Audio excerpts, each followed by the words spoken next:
Bien, ya para finalizar con el cuarto módulo, la materia Sociología Jurídica, nos corresponde en esta ocasión tomar en consideración el tema las nuevas tendencias de la sociología. Para los efectos vamos a desarrollar qué es la neurociencia y cuáles son sus efectos dentro de la neurosociología.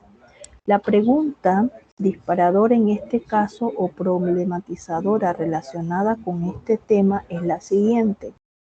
¿Cuál cree que son los efectos o los procesos que se dan en las células de las neuronas del cerebro para determinar la conducta social del individuo? Bien, una vez hecha esta pregunta, vamos a tomar en consideración cuál es el significado de la palabra neurociencia. Y para el desarrollo de este tema vamos a tomar la definición dada por Cumpa Valencia en su obra del año 2019, en la cual manifiesta que la neurociencia constituye un conjunto de saberes que se enfocan en los estudios de la estructura y funcionamiento del sistema nervioso, así como la interacción de los elementos del cerebro que dan origen a la conducta de los seres humanos, con la finalidad de entender cómo se origina el pensamiento, la conciencia, la interacción social, la creatividad, la percepción, el libre albedrío, las emociones, entre otros hechos que son también relevantes. Lo que conlleva además al carácter del individuo y sus manifestaciones multidisciplinarias de esta nueva ciencia. En ella deben confluir los neurólogos, los psicólogos, los psiquiatras, los filósofos lingüísticos, los biólogos, los ingenieros, los físicos, también los matemáticos. Así como también podemos señalar que para el estudio de la misma es importante el análisis desarrollado por médicos, por físicos y por personas que estén en esta larga nómina, ya que comprender el funcionamiento cerebral compete a todos. De esta interdisciplinariedad surgen algunos campos de estudio que incluyen el prefijo neuro y que son aceptados y reconocidos por la comunidad científica.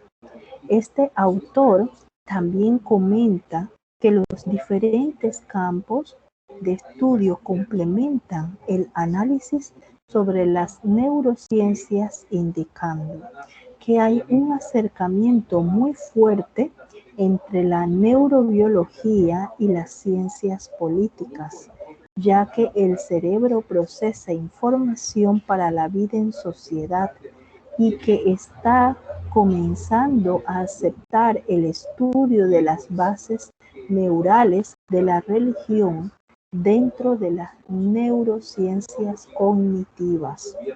Por su parte, Duane Haynes establece a lo antes expuesto lo siguiente: el sistema nervioso nos hace ser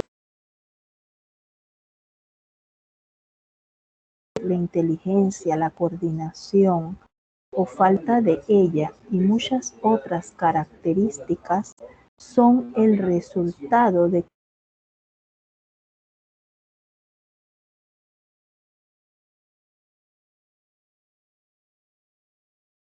el entorno se recibe información y se transmite hacia el encéfalo o médula espinal. Una vez esta información sensitiva es procesada e integrada inicia la respuesta motora adecuada.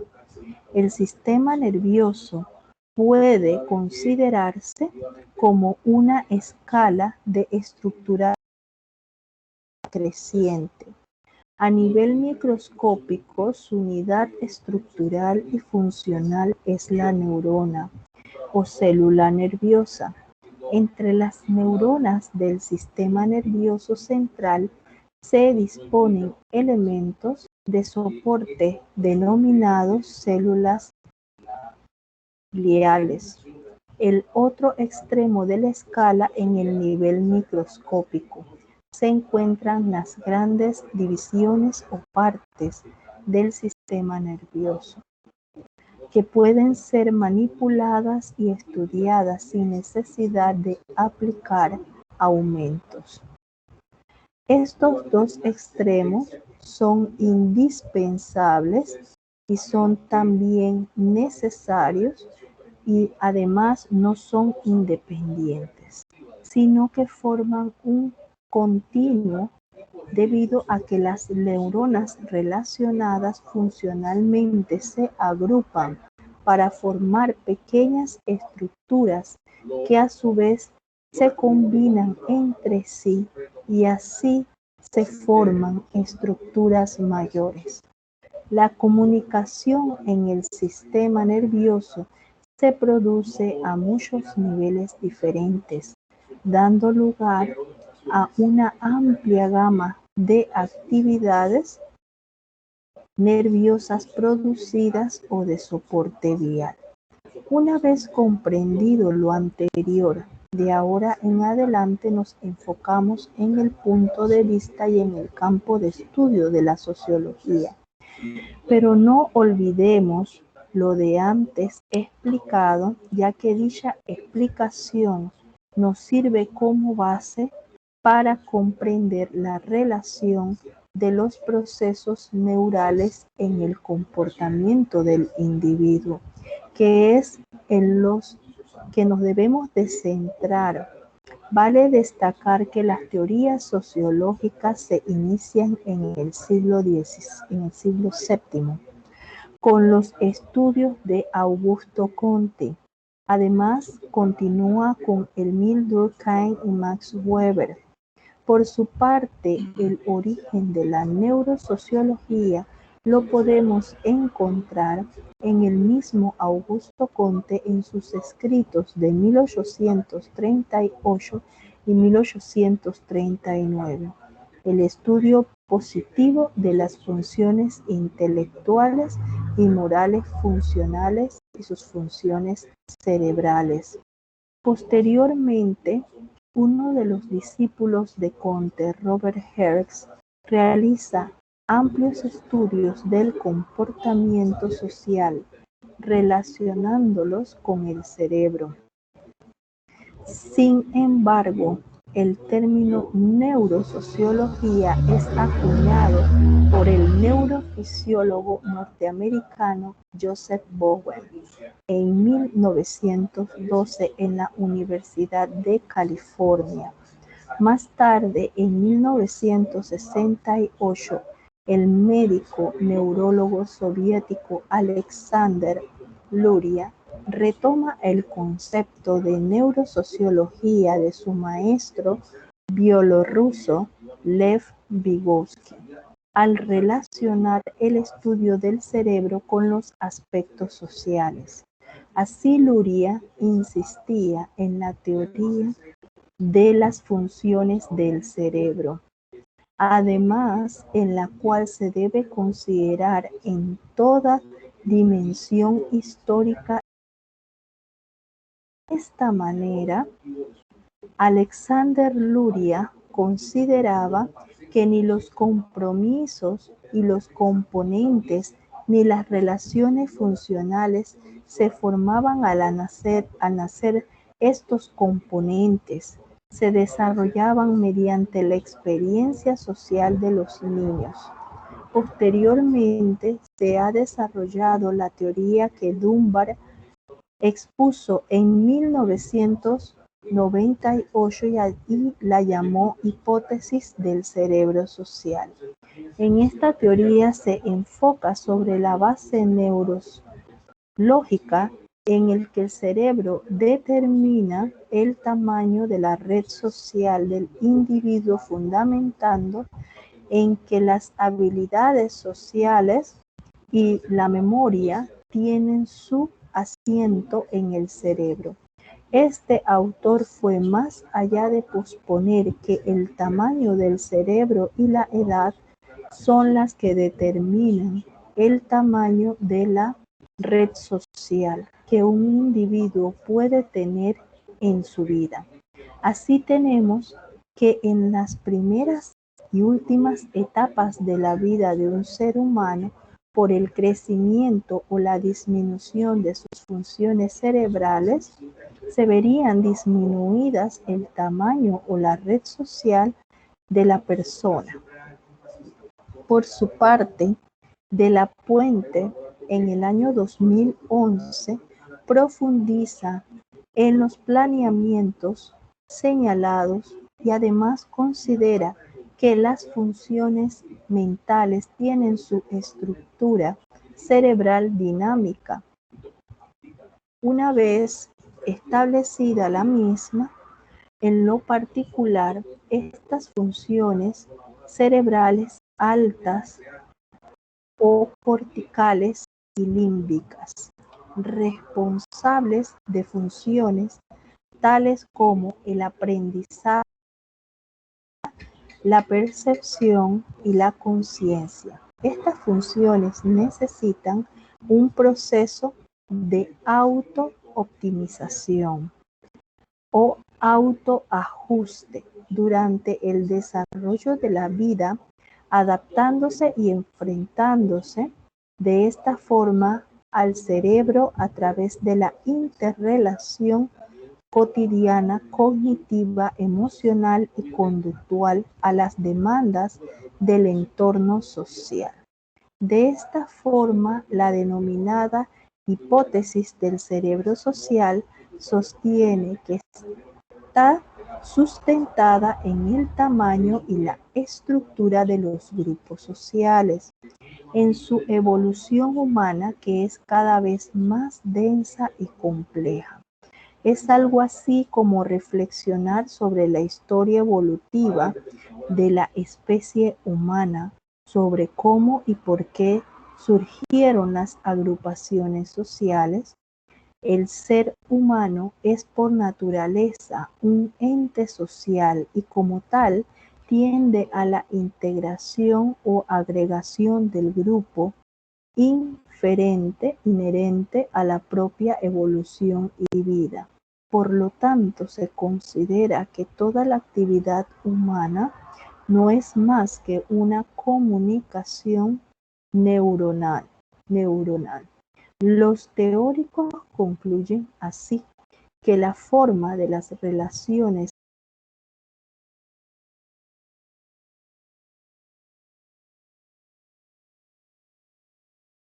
en sus cerebros. En la teoría inicial de la sociología propuesta por Emil Durkheim, considera que los hechos sociales como inmateriales, subjetivos y externos al individuo.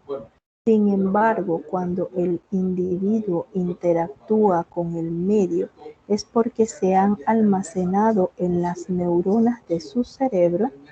Por lo tanto, se considera que los hechos sociales tienen una base material y objetiva, que operan desde las neuronas del cerebro del individuo.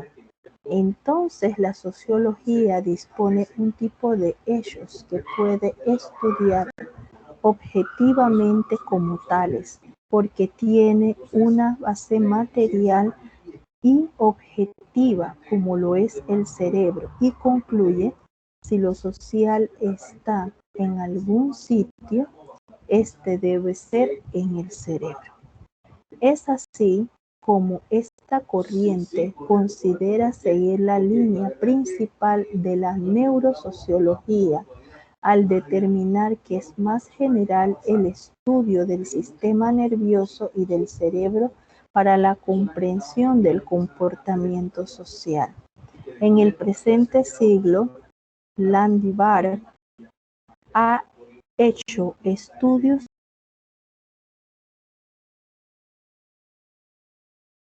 de la célebre educadora María Montessori. De acuerdo con Montessori, hay dos necesidades que nacen en el periodo evolutivo de un ser humano, en especial en la adolescencia, la tendencia a la agrupación social y la necesidad de manifestar la creatividad. En relación a la primera necesidad, la agrupación social la denominó el cerebro social, refiriéndose a la nueva necesidad y a la nueva dimensión que los jóvenes entran en su vida al mostrar la tendencia de buscar sus semejantes mientras se consolida el aspecto social con sus pares.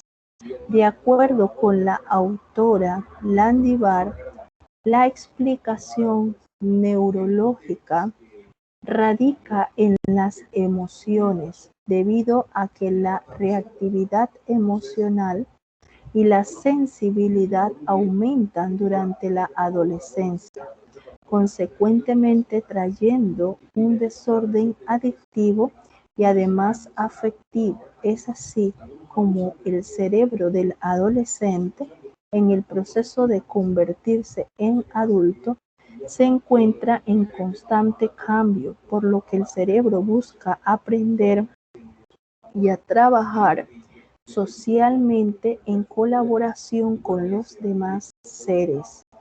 Esto explica cómo la empatía, la amistad y la solidaridad son elementos observables dentro del periodo en desarrollo del ser humano social y la vida en sociedad. Lograr esto es sembrar las semillas para la paz, según lo que concluye Montessori. Actualmente nos encontramos con temas que, basadas en la neurociencia, hablan inclusive de neurosocialismo, en la cual plantea la satisfacción colectiva vinculada en la interacción neuroquímica de los neurotransmisores en el cerebro, que se liberan por estímulos, sean o no ambientales. En el evento que sea ambiental, se produce el neurosocialismo, que ya desde los eventos más íntimos hasta nuestra vida espiritual. Finalmente, De la Puente, siendo uno de los autores más dedicados en el estudio de la neurosociología, plantea el enfoque neurocuántico. Este enfoque establece que el conocimiento sobre cómo percibimos la realidad externa es a través de los órganos de los sentidos, en especial por los órganos de la vista y el oído. Estos órganos, al recibir ondas electromagnéticas, reflejan los cuerpos y señalan que por diferentes motivos se producen o emiten, formando con esto una realidad externa. Dicho de otra manera, lo social se forma al entrar en relación con el cerebro, y además los individuos entre sí, cuando tienen almacenada la misma información sobre el conjunto de las reglas y las normas, actúan de forma diferente. Concluye en que la forma de percibir y la proyección de la realidad se pueden relacionar con la física cuántica. En cuanto a referencias bibliográficas, podemos manifestar que para el perfecto desarrollo de este módulo y conocer sobre neurosociología y la neurocuántica, citamos a Caicedo López con la neuroeducación Acumpa Valencia, con los usos y abusos del término neurociencia, a Carlos de la Puente con fundamentos de la neurosociología y con el método, el conocimiento y el paradigma.